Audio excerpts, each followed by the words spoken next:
හරි චූරියයි ඉතින් කියන්න දෙයක් තියෙනවා කියන්න මේ බල්ලොන්ට දන් දීම නිසා එයාට දාන විපාක ලැබෙනවා මතු යම් කාලයක කවදා හෝ දවසක ඒ දාන විපාක ලැබෙනකොට අඩෝ හෝති මහද්ධනෝ මහා භෝගෝ මහා ධනවතෙක් මහා සැප ඇති කෙනෙක් වෙනවා. අසවල් දේ නැtei කියන වචනය එයාට අහන්න ලැබෙන්නේ නැහැ. ඒ සකසා දන් දීපු ඒ මහා පිනට අතිරේක ආනිසංසයක් ලැබෙනවා. එයාට මුණ ගැහෙන හැම දෙනා එයාට මුණ ගැහෙනවා. මල්ලි ජීවිතේට මෙහෙම බල්ලෝ කාලා නැතිවෙන්නේ මිනිස්සු චතුර ඌරු දෙන්න. හරි චූරියයි ඉතින් කියන්න දෙයක් තියෙනවා කියන්න මේ බල්ලොන්ට එයාට බොහෝම කීකරුයි. එයාට ලැබෙන ස්වාමියා එයාගේ අන ඉක්මනට එයාට ලැබෙන භාර්යාව බොහෝම සුවේනීයි. දරු පිරිස සුවේනීයි. සේවක පිරිස සුවේනීයි. බොහෝම කීකරුයි. ලිංගතුයි.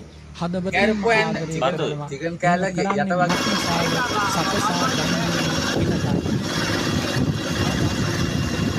දන් දීම නිසා එයාට දාන විපාක ලැබෙනවා මතු යම් කාලයක කවදා හෝ දවසක ඒ දාන විපාක ලැබෙනකොට අඩෝ හෝති මහා ධනෝ මහා භෝගෝ මහා ධනවතෙක් මහා සැප කෙනෙක් වෙනවා. අසවල් දේ නැtei කියන වචනය එයාට අහන්න ලැබෙන්නේ නැහැ. ඒ සකසා දන් දීපු ඒ මහා පිනට අතිරේක ආනිසංසයක් ලැබෙනවා. එයාට මුණ ගැහෙන හැම දෙනාම එයාට මුණ ගැහෙන දෙමව්පියෝ සහෝදර සහෝදරියෝ යහළු මිතුරෝ ඒ වගේම ස්වාමියා භාර්යාව එයාට මුණ ගැහෙන හැම දෙනාම එයා කියන දේ අහනවා. එයාගේ හිත රිද්දන්නේ නැහැ. එයාට බොහෝම කීකරුයි.